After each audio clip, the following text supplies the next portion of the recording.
All right, so we're on to Rabbit Ranch Pinot Noir.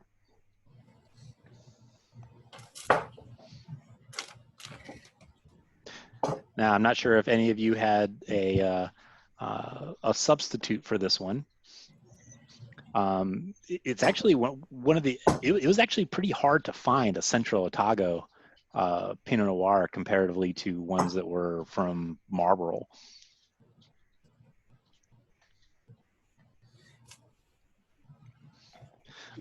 But I really wanted to, kind of showcase Central Otago over Marlborough because,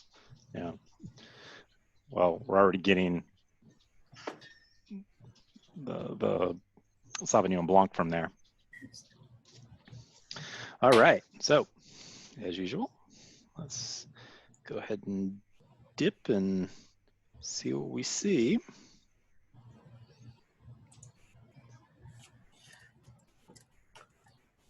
I'd say this is more like it's definitely on the red, almost kind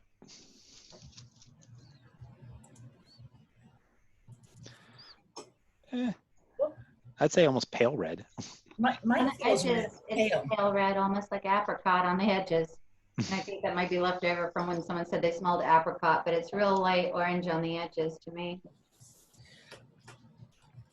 I see a ring, but it's not very old, so it shouldn't have a very big ring, correct? Yeah, I wouldn't expect this to have a much of a rim variation, and Cherry and spice. I'm really not seeing much of one. I mean, it's got a small band, but yeah, that's usually what I subscribe to, like a 2 to 3 year old, red.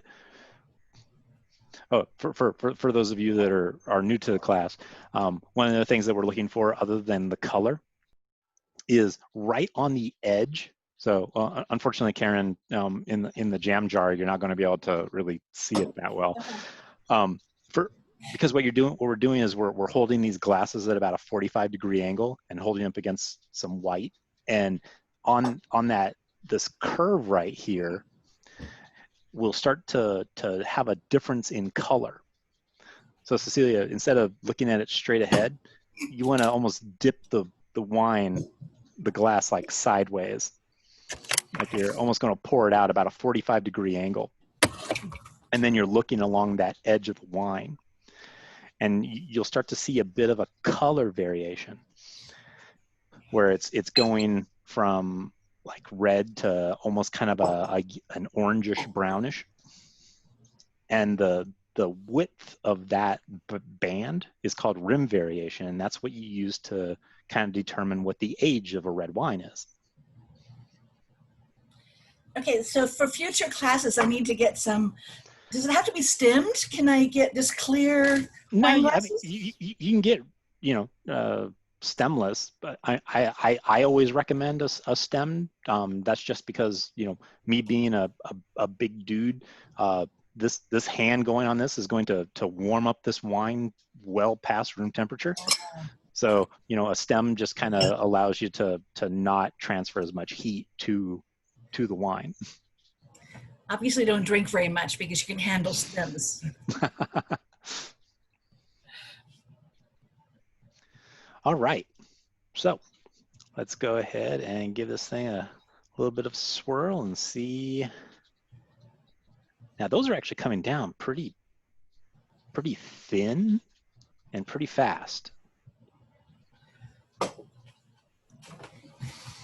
So if I had to guess, this was going to be more, it'd be somewhere around 12% alcohol. Let's see, survey says, oh wow, actually 13. Almost right on.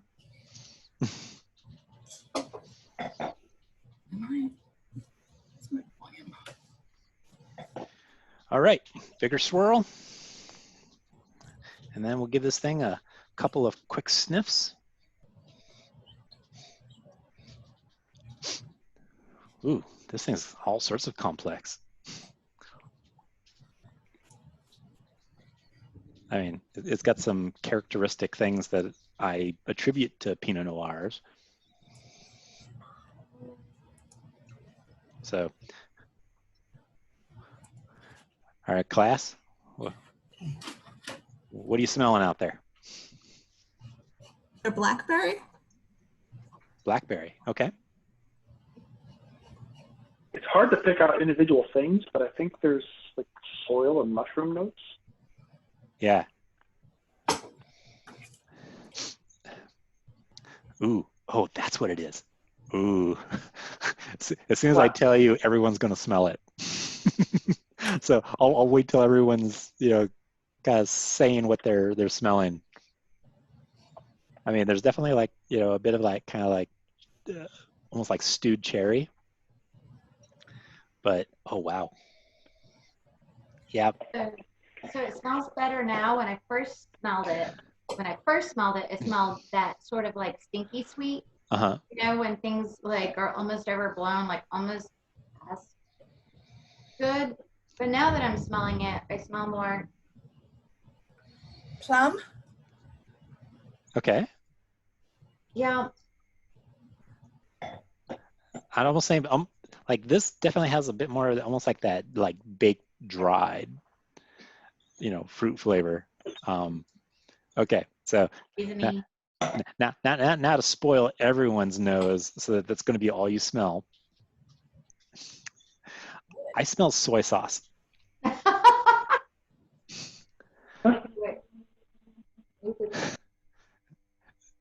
Now see, A little.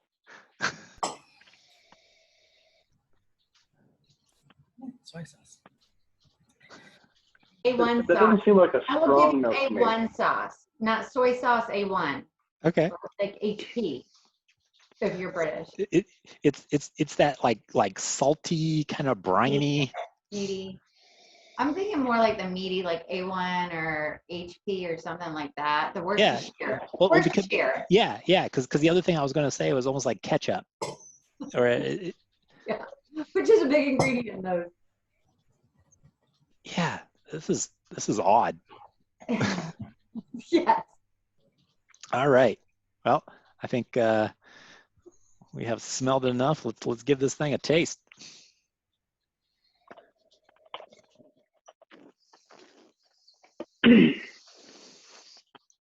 That's a Pinot. That's the weirdest Pinot I've ever had. Thanks. That's actually probably one of the best Pinots I've ever had. More soil. I was going to say actually, well, more soil, less mushroom. Me? I'm really not a Pinot Noir fan. This But is this one lovely is with good. everything we've paired it with so far. Is there anything that anybody? Because says we're a is little not ahead. Actually wouldn't eat it. So the blue It's cheese lamb. pairs really well I with liked it, it with the lamb. and the babur tea I pairs do really well not with like it. it with blue Mhm. cheese. But blue cheese, I mean, I feel We like like that's a three of us like it with the blue cheese. One doesn't. cheese that- We really like with the I do Bobor too. tea. It's very do like blue cheese. flavorful. But it's giving me that back of the tongue. Can we try it with the sweet cheese? So did anyone actually go for the shepherd's pie? Shepherd's pie. You didn't put shepherd's pie on the list. It's a. I would have made it. Oh no, Teresa made shepherd's pie. Oh, Listen, no. The lamb chops were perfect. Okay. Those would be good. yeah. Who was asking? I think it was Ray was asking like what other stuff, and yeah, I was. That's when I kind of came up with also the grilled asparagus, but also because of doing because that's one of the other kind of rules, or I want to say not rules, but it's like an easy thing to think of when you're wanting to pair wine with food is that what grows together goes together. And so for New Zealand, considering their sheepland is with shepherd's pie being, especially real shepherd's pie with mutton, but at the same time with something as kind of light as a Pinot Noir, I thought that mutton was going to kind of overpower it. So I was thinking a little bit more muted, like country pie. No, Really? Light. This Okay. isn't light for Pinot Noir, like at all. Yeah, and that's what kind of really surprised me about it. So really, as I'm drinking it, I like get a, so I think when I say a meat flavor, it's because my background, my dad was Danish and we ate steak tartare and like fought over the bread soaked in blood. So I literally ate a lot of raw, bloody meat. So I mean it as a compliment when it has like that blood flavor to it. And that's why I feel like it would go really well with meat. Yeah, I mean, I cheated and just got a Marie Callender's shepherd's pie that I could just Oh, nice. pop in the oven. Those are good. Not. So I made a puff pastry pie with lamb. It's really good. Yeah. What? Teresa, what did you Lamb say? and other stuff. I think we could sort of hear you, Teresa. Teresa, ramp up. What'd you say, hon? I made a pie with puff pastry that has lamb and sweet potatoes and some other things. It's really good with that. Ooh, yeah. That sounds good. Lamb and sweet potato, yeah. Oh. Did you make that or get that? I made it. It took all day. I started cooking at 12, and that's why I was late, and that's why I had to get up because I had to get it out of the oven. You don't live. Oh yeah. You rock. Every recipe takes longer than I planned, even though I know it's going to take longer than the recipe claims to take. But I could find chili, so just use like a little bit of strawberry jam. Teresa, that sounds amazing. It does. Flour, baking soda, and salt. So jealous. Eggs. Baking pepper. Flour, baking soda. Laura, Jay. We're late to the party. Hi. We've actually been listening while we were finishing the day's chores. Ah, Oh, you're so disciplined. Then so what do you got going on? Chores were making mango butter. Ah, sugar, orange juice, and butter. so what are you pairing with these? So Pizza. Pizza. Pizza. Hey, pizza is always a great, it is the great equalizer when it comes to wine. That was part of the reason why we were so late. The first pie they sent was the wrong one. Oh. South African. This is not working. Let me fix this. Where's your? I know. And I got to tell you, Richard, pairing that second the C word with the pizza was an amazing pairing. The acidity of this wine really pairs well with tomato sauce. Mm-hmm. Wow. Good to know. I'll be curious is the Pinotage, because I'm pretty certain that the Pinotage is going to have some, it's going to have some funky flavors to it, but it's also going to have it's going to be it's going to be a pretty intense flavor set.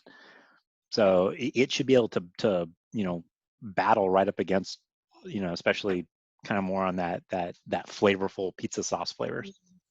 Yeah, we really are not loving the Pinot Noir. There's both of us are smelling something that's just not right. Oh yeah. I like it. It says so. There's supposed to be 6 servings. Yeah. I think this Pinot Noir is meant to be paired with food. It's not something you just guzzle.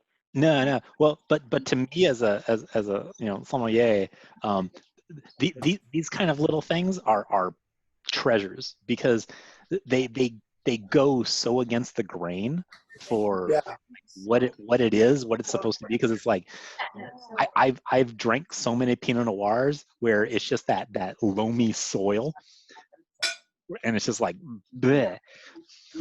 Then I get something like this, and it's just, again, where I'm getting these weird flavors, like I said, like soy sauce and yeah. A1. It's all of a sudden, it's like it's weird, and it stimulates my palate, and it's like, okay, this is cool and new.